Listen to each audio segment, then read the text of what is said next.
2018年6月16日筑波サーキットコース1000で行われたポテンザサーキットミーティング。ビギナーからベテランまでサーキットを楽しく走ろうという趣旨のイベントで、ゲストドライバーが豪華なことでも知られる。今回は山田栄二、蒲生直也、井口拓人、久保凛太郎というメンバー。そしてスペシャルゲストとして2017年のインディ500を制した佐藤拓磨選手が登場。こんな機会はまたとない。タイヤの素晴らしさをみんなで味わいたいと思います。今回は佐藤拓磨選手にスポーツドライビングで重要なタイヤの使いこなし方を聞き、オンボード映像でテクニックを学ぶ。ポテンザサーキットミーティングで密着取材。タイヤの性能を引き出して速く走る佐藤拓磨ドラテク大公開。ポテンザサーキットミーティングはフリー走行だけでなく、レッスンクラスやゲストドライバーのデモ走行、タイムアタック、道場走行などエキシビションの要素もたっぷり。豪華な壮行会イベントだ。佐藤拓磨選手がクスコシビックタイプ R で筑波サーキットコース戦を初走行。インディ500優勝ドライバーはミニサーキットをどのように攻略する？では行ってみたいと思います。初めての筑波線コースです。車も初めてのシビックタイプ R と筑波線コースですね。あいにく路面はウェットで滑りやすくなっている。おお、結構トルクあるな。クスコ FK8 シビックタイプ R は機械式 LSD に開発中の車庫長キットを装着。タイヤは 25540R18 のポテンザ RE71R だ。路面がまだ今日は水しぶきがちょっと上がるぐらい湿っぽいです。でも、ポテンザのタイヤコースイン直後からちゃんとグリップしてます。さすがハイパフォーマンスロードタイヤっていうこともあって、温まんなくてもちゃんと作動域に入ってますね。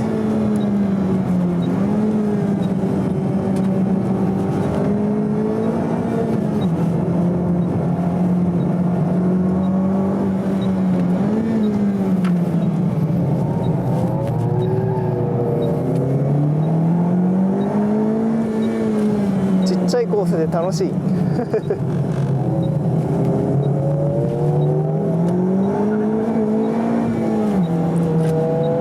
前の NSX はすごいウィング、 GT カーみたいなウィングがついてます。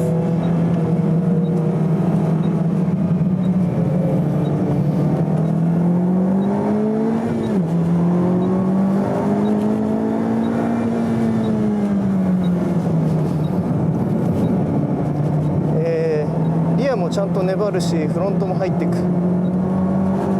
さすがにやっぱりね、コーナー出口でアクセルオンしちゃうとプッシングが出ますけども、いやトラクションがいいな。この路面でトラクションがいい。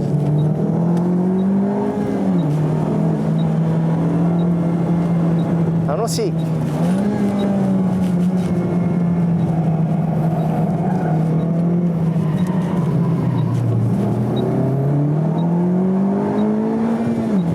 前の S2000 は少しドリフトを楽しんでますね。すみません。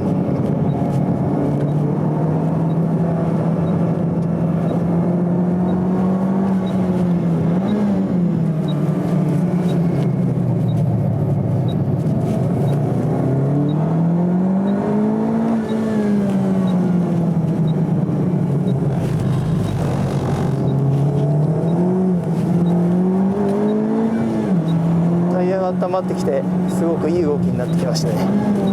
フロントが入る分リアをこう少しテールスライドする。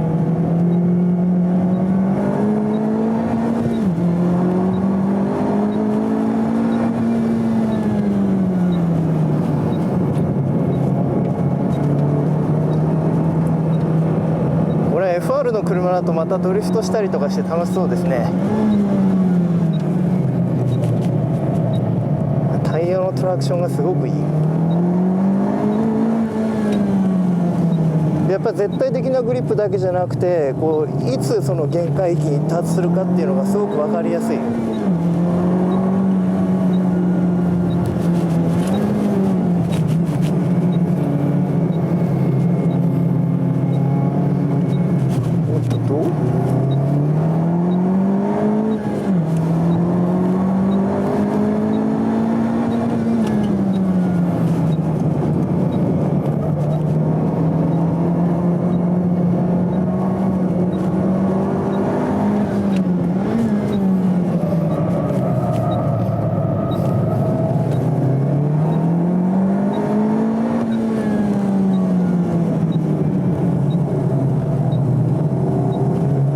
ちょっと濡れてるところでね頑張っちゃうとプッシングが出るけども、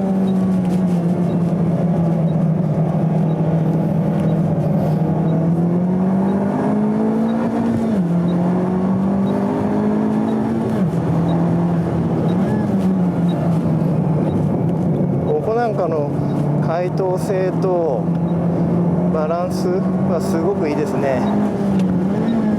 ヘアピンだけちょっと頑張っちゃうと前のね重さが出るけど、向きが変わってからスロットル踏み込めば凄まじいトラクションFF とは思えないです。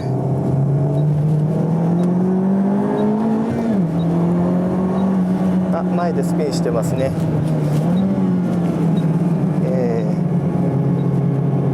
イエロー区間。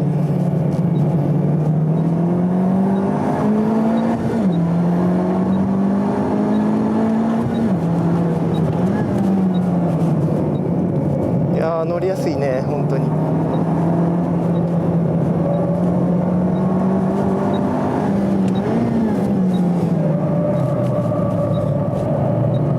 とにかくリアの接地感がすごい高いから安心してこうコーナーに飛び込めます。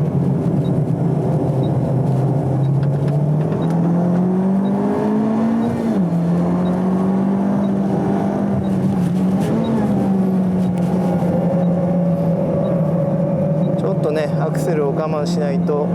こういう路面での FF っていうのはやっぱりアンダーが出やすいんだけど、いいですね。ここでチェッカー。すごい乗りやすい。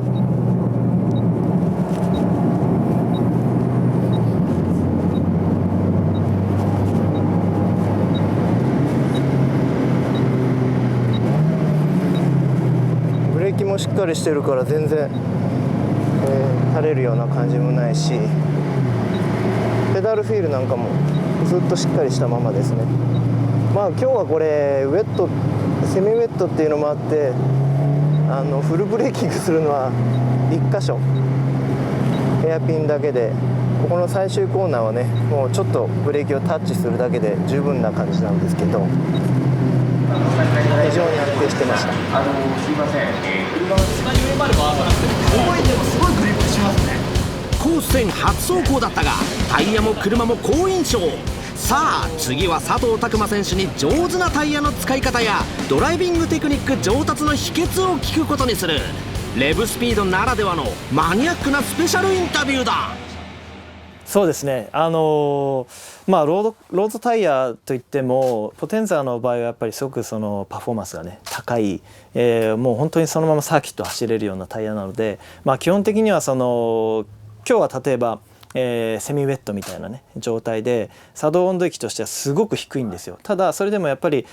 一般道で走れるタイヤですからすぐにねグリップはしてくる。でもそのグリップがこう上昇してくるのはやっぱり温度とともに上がってきて、ある程度のところまでいくと今度はね温度が高すぎると落ちてしまう。ですからこの温度をどういうふうに使うかっていうことなんですよね。それっていうのは単純に言うとタイヤへの入力が大きければ大きいほど温度が上がってしまうと。だから例えばまだタイヤが固まりきってない状態ですごい大きな入力をハンドルを切るとか、一気にその急ハンドルしてブレーキを一緒にして、例えばもう前輪の外側のタイヤ1本に全ての重りね荷重を乗せてしまうってなるとやっぱりこうタイヤが耐えきれなくて滑ってしまうんですよね。そういう意味ではそのタイヤが温まってくるそのグリップを感じながらそれによって走り方を合わせていくっていうのが、タイヤとしては一番能力を発揮しやすいですし、結果としてそのスライドさせない分、表面もね綺麗にこうなってくるので、摩耗という意味でも、積極的に使えるっていう感じですね。空気圧もいろいろありまして、推奨空気圧っていうのは基本的にはとにかく安全に走れるっていうことですよね。で、特に高速域で走っている時に内圧が低いとタイヤの構造が壊れてしまうので、推奨値というのはそのコールドプレッシャーですね、つまりその低温時に最低限のプレッシャーを確保しようということで推奨してますけども、サーキットで走る時は、簡単にこう内圧が上がっていくので、まずは推奨値よりどうだろうな 10%1 割ぐらい落としても僕は平気だと思うんですけど、それは逆にそのタイヤメーカーさんに聞くなりしてアドバイスをいただいて走ってみて、で、僕らが使う温感っていうことですね、温度が上がった状態での内圧を、調整してみると面白いかもしれない。で、推奨値を超えて使うと、タイヤが能力を発揮してくれないので、その範囲内で使うことがすごく大事になってきて、基本的にはタイヤの内圧が低ければ低いほど、コンプライアンスと言いますけども、タイヤがその一番そのグリップをね、メカニカルグリップを発揮しやすい。で、むしろ高くなってくると、応答性が良くなったり、あるいはそのウォームアップが早かったりということがあるので、例えばFR の車と FF の車ではタイヤのこう内圧、あるいは重心によってもタイヤの内圧が違ったりするので、自分のそのスタイルに合わせてね、例えば FF で思いっきりそのフロント、グリップが欲しいと、じゃあミニマムタイヤプレッシャーにフロントしましょう。でリアもミニマムにしておくと、例えばそれでもリアがこう粘りすぎちゃうので、逆に少し内圧を上げてあげると、動きとしてはね、フロントに対してリアが先にこう滑り出すような動きが出るかもしれないので、その辺のこうバランスをね、こう自分で探っていくのは面白いと思いますね。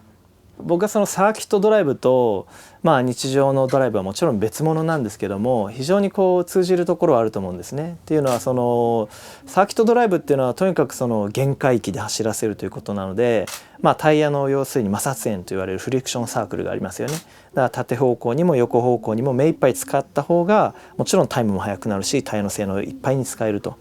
でそれっていうのは要するに急激なその例えばブレーキをしながら急ハンドルを切ってもタイヤはそこにもうキャパシティがないので滑っちゃうだけですからね。例えば割合としては10でブレーキしたらこう9、8、7と割合を落としていく縦方向で、その分横に1、2、3割と上げていって、結果として10割になるようなドライビングするわけですね。でこれって一般道でも同じで、これは今度限界で走らせるなんてことは一般道は絶対ないんですけども、全てのそのスムースな運転、加速から減速、そしてコーナリングに入っていくとこですよね。その一連のその G のつながりが、スムーズにこう交わっていると、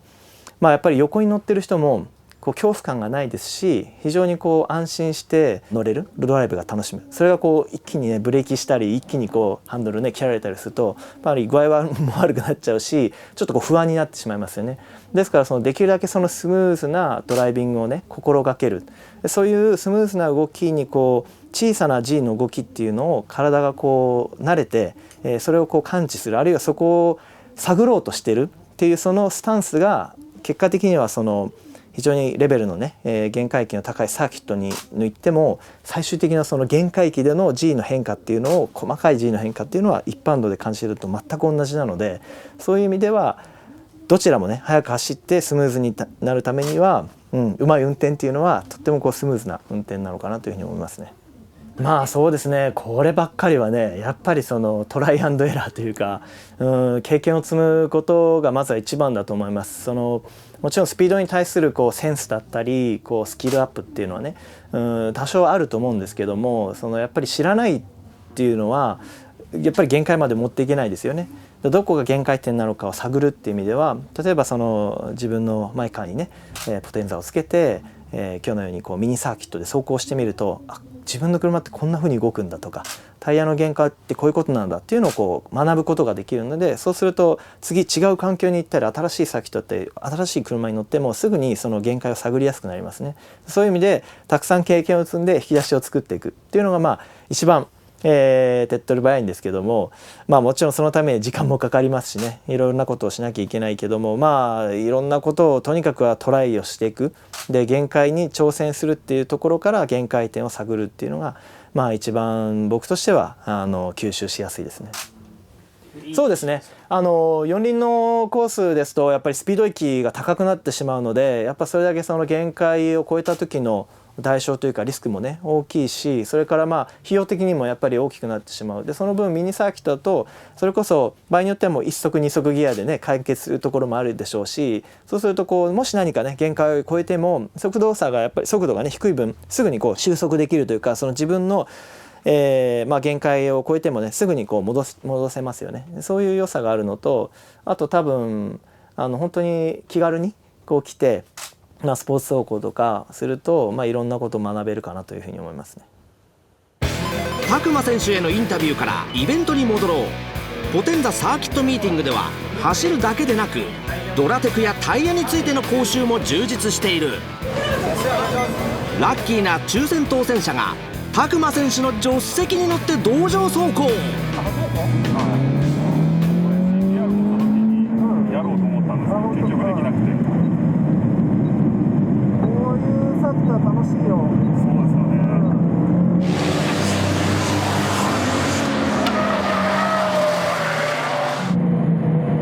かなりの人数が道場走行を体験できた貴重なファンサービスだ。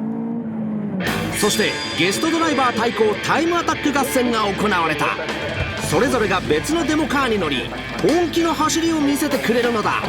拓磨選手を含めたプロドライバーの走りのスタイルの違いを比較できる。これもまたとないチャンス。3台のマシンが登場しているんですが、やっぱり注目は佐藤拓磨選手の刺激タイムアウトですね。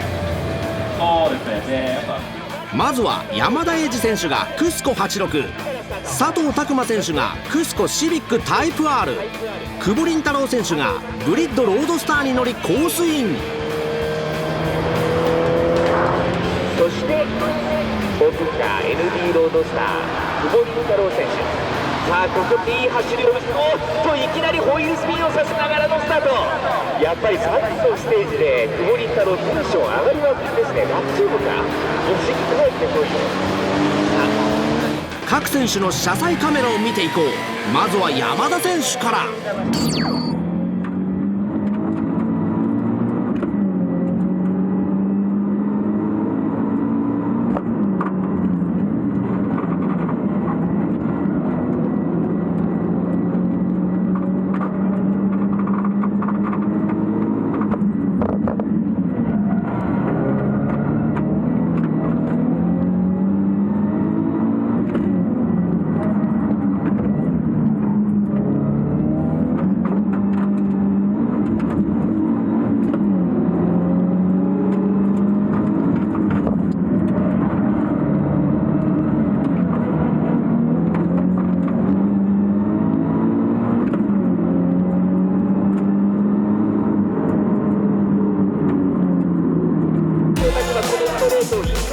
続いて拓磨選手、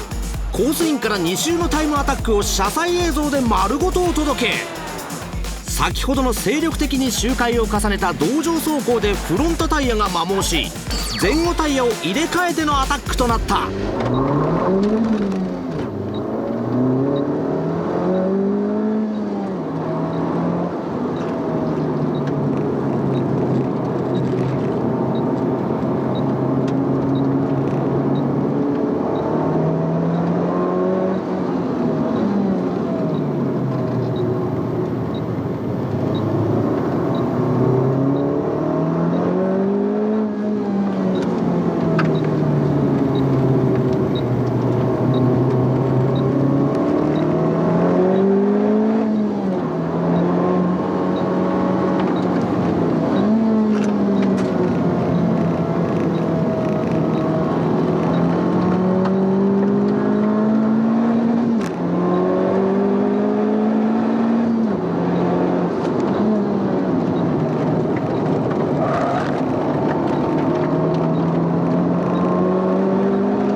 な拓磨選手の本気アタック映像。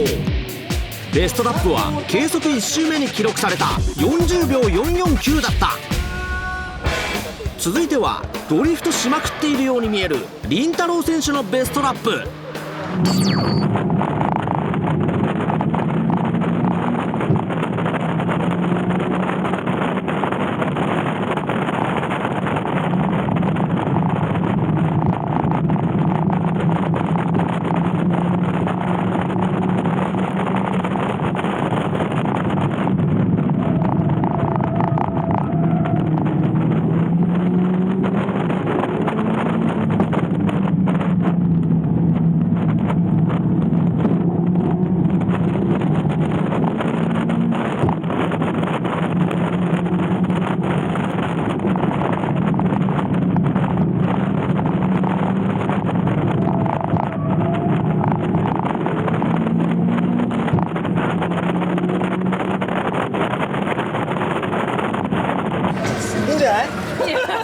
拓磨選手もタイムに満足そう。アタックはどうだったのか。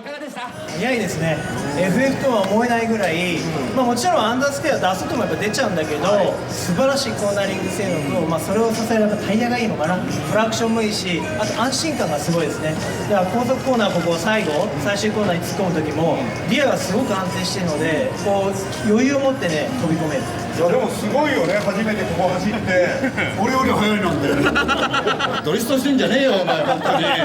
ゃんと真面目に走れよお前。山田できないから悲願でね後半は蒲生井口選手がタイムアタック。まずは蒲生選手がオートプロデュースボス製作のポテンザストリート86で HKS スーパーチャージャーを搭載する仕様だ。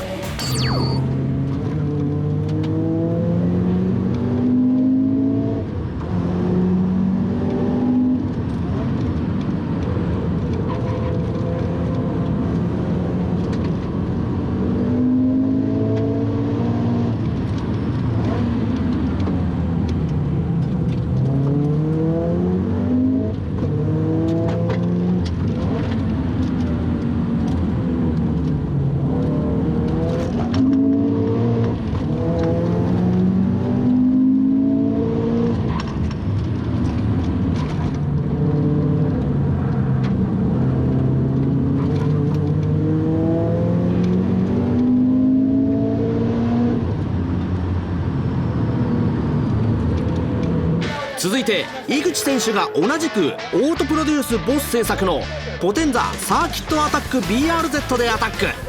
タイヤは話題の最新 RE12D、 そして RE05D でもアタックするという。まずは 12D だ。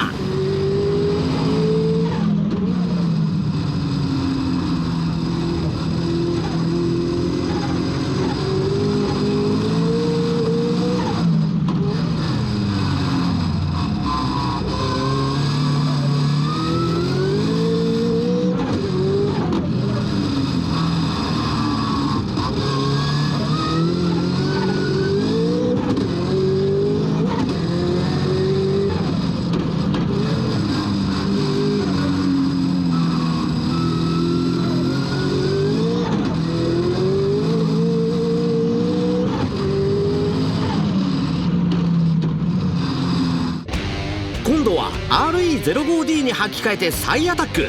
一発タイムは RE12D とどう違うのか。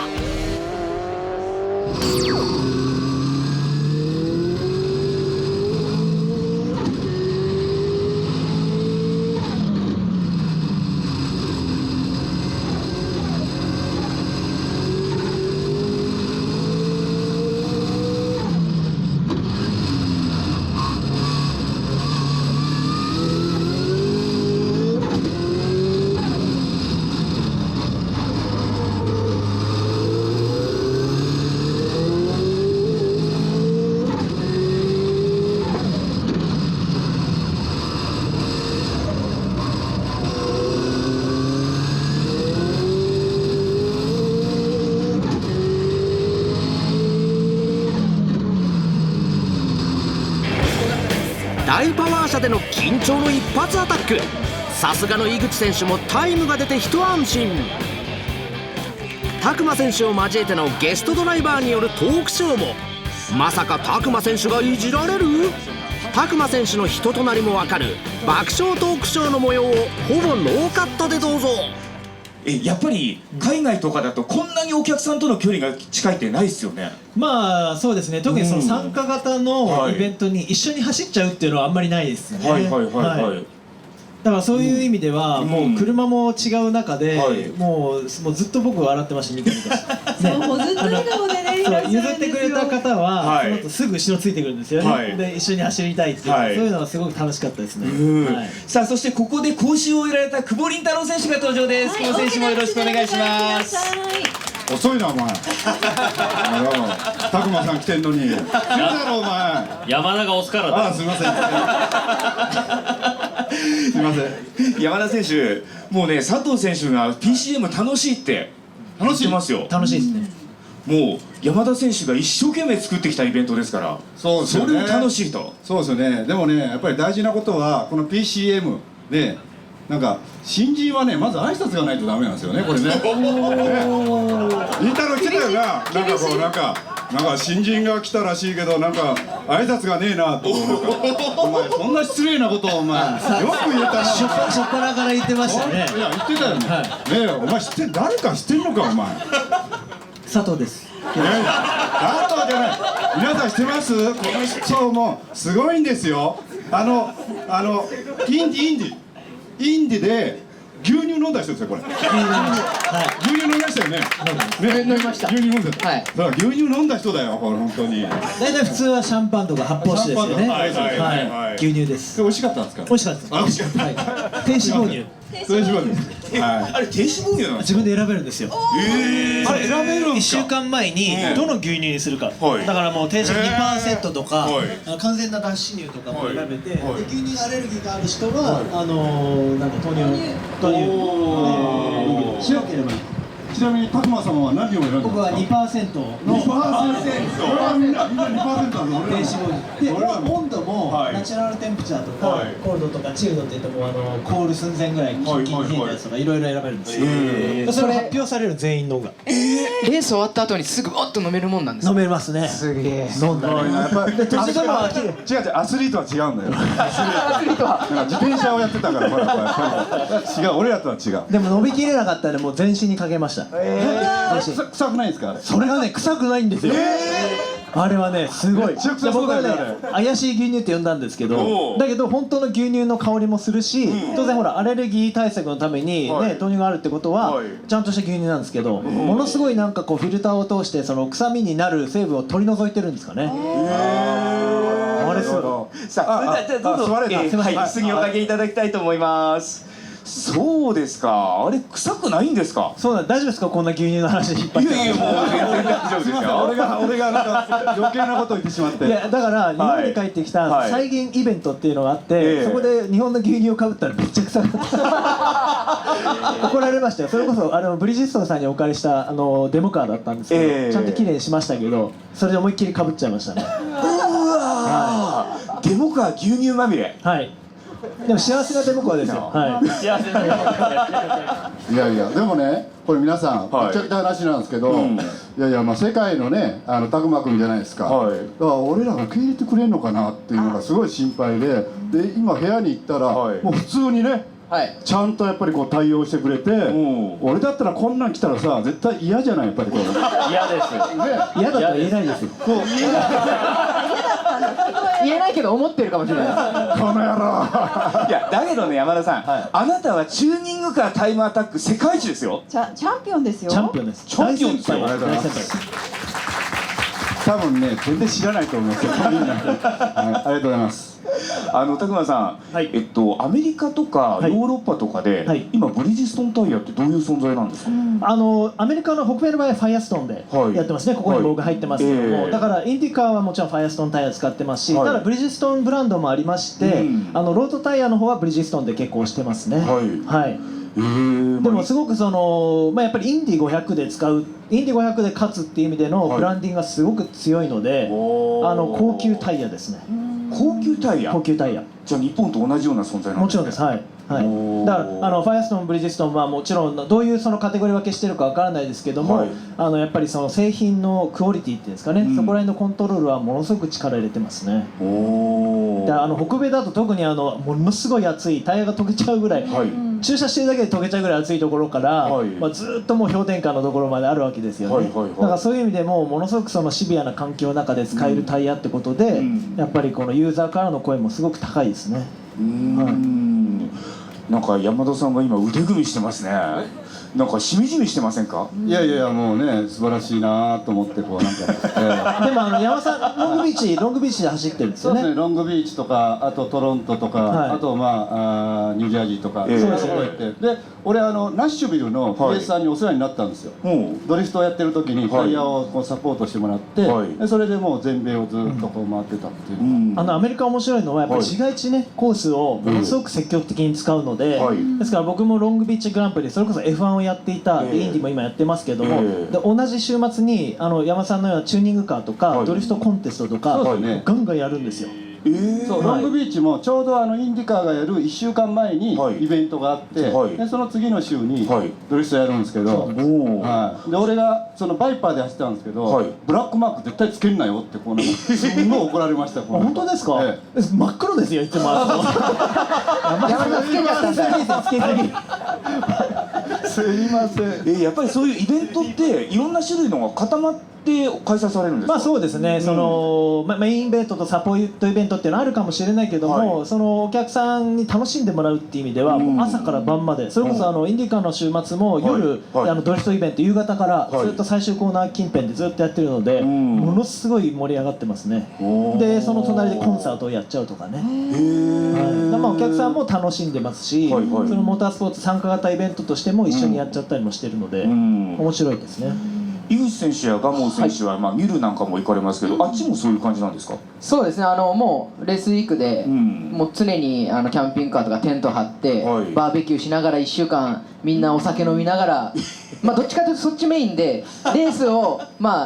付録で楽しんでるみたいなイメージなので、ちょっと日本はレース見に行くみたいな感覚だと思うんですけど、それがちょっと向こうのヨーロッパとか海外の方は違うなっていうのがちょっと印象ですかね。それ嬉しいよね。はい、本当に嬉しいです。世代がさ、もう本当におじいちゃんおばあちゃんと孫たちが一緒とかっていう感じじゃない。で今本当に井口選手言ったようにレースはその彼らにとってイベントの中一つなんですけど、もう全体ね、家族旅行でキャンプをしに来る、すごいたまたまレースやってたみたいな。じゃあもう本当にちっちゃな子供も見に来てる？そうですね、僕もだから F1 を目指してイギリスに行った時に、イギリス S3 っていうカテゴリーに出る、その前ですよね、ジュニアカテゴリーやってた時にちょうど BTCC っていうツーリングカー選手権と一緒に回ってたんですけど、その時毎週末3万人とか5万人のお客さんがグランドスタンドのない芝生の、本当に小さなローカルなサーキットに来るわけですよ。でそこでは子供なんかこっちでレースやっても全然興味ないですから、普通にボール蹴ったりしてるわけですよね。だけどそういうみんなブルーシート引いたりして座って眺めるっていうね。で夕方それこそバーベキューをね、ニュールの一緒のようにバーベキューをしたりして楽しむっていう、そういう光景が当たり前のように何世代にもわたってありますね。インディ500は優勝賞金もすごいらしいじゃないですか。そうですね、あれはだからチケット代から来ますから。ちなみにおいくらぐらい？優勝賞金は僕が勝った時が2.5 ミリオンだから2億7,000万ぐらいですか。約3億円。見た今の井口拓人の顔。一生かかっても無理だな。いやいや、宝くじ買うしかないな。宝くじ買うしかない。ロトくじかなんか買おうかな。もう蒲生さんなんか遠くの方見てましたもん今。でもね、それはね、細かい話をすると全部ドライバーに来るわけじゃないんですよ。そうなんですか？もちろん違います。ちゃんとウィナーズサークルっていう、要するにその選手権を運営するために必要な組合みたいのがあって、そこに何千万がドーンと引かれて、それでチームに入りますよね。最初はチームに入った後ドライバーとの契約でパーセンテージのポーションをいただくという形。なるほど。でそこから税金でバッサリ半分に切られるので、それはありますね。それをでも夢がないじゃん、そんなこと言ったら。確かに。なので確かにちゃんとね全部もらいましたよっていう発表会というかあるんですけど、バンケットでね。でもみんなすごい俺もらってるように思うんだけど、そんなことないんですよ。じゃあ結構ドライバー見え張るの大変ですね。そうですね。まあでも一応そのプロスポーツとして一つのレースで、まあ、3億円近くっていうのはやっぱりそのステータスにもなってますし、まあ、むしろそういうふうな、まあ、お金じゃなくてやっぱり栄誉っていうかね、名誉はすごいですね。山田さんが今うんうんって力強くうなずきました。一つ聞きたいんですけど、まあ、アメリカのねメジャーなもう本当にスポーツじゃないですか、それをやっぱりこう、まあ、例えば今ゴルフだったらマスターズとかやっぱり勝つとか、まあまあアメフトだったらワールドシリーズで勝つとか、まあ、それと同じようなことじゃないですか。それなんか変わりました？その周りのその自分の今のまあ置かれてる環境っていうか。まあ大体レストランどこ行ってもただ飯ですね。そうなんですか。毎回じゃないですけど、もう結構ですみたいな。インディで勝てるドライバーって何が必要なんですか？私もそれは聞きたい。インディで勝てるドライバーですか？どうですかね。まあそのものすごく真面目な話をしちゃうと、長くなっちゃうんですけど、やっぱりその勝つための気持ちがまず一つ大事ですよね。まあもちろんここにいるドライバーもみんなもちろん気持ちなんか絶対誰も負けないってみんな思ってるんだけど、その自分が負けないっていう気持ちは分かるんだけど、その周りを引き込まないとダメなんですよね。結局その車を走らせるっていうことは、まあ、メカニックをはじめ、下に、まあ、スポンサーさんもはじめ本当に何十何百っていう人が、でファンの皆さんの、その応援もそうなんですけど、その人たちが全員の力でこいつを勝たせてやりたいって思わせるような環境にして初めてドライバーはパフォーマンスすることができるんですよ。例えば車100のスピードしか出ないとしますよね、で80のスピードしか出ない車がありますよね、天才ドライバーが80の車乗っても80しか出ないんですよ、でも100の車で、まあちょっと天才とまでは言わないけど90ぐらい引き出せるドライバーが乗ったらもう90じゃないですか。これはね天才ドライバーが操る80の車に勝てないんですね。これはもうモータースポーツの持つ、良さでもあり、まあ、スポーツ性としての難しさでもあると思うんです、ってことは100の車を作んなきゃいけない、そのためには自分の力じゃどうしようもないですね。ドライバーもハンドル握るだけなんで、ってことは正しい人間をどういうふうに持っていくかっていうのがすごく大事で、それが特にオーバルのレースになるとエンジニアリングサイドの重さが重くなるので、そういう力っていうのはすごく大事かなと思いますね。佐藤拓磨選手、一日お疲れ様でした。ドライビングテクニック披露、そして楽しい話をありがとう。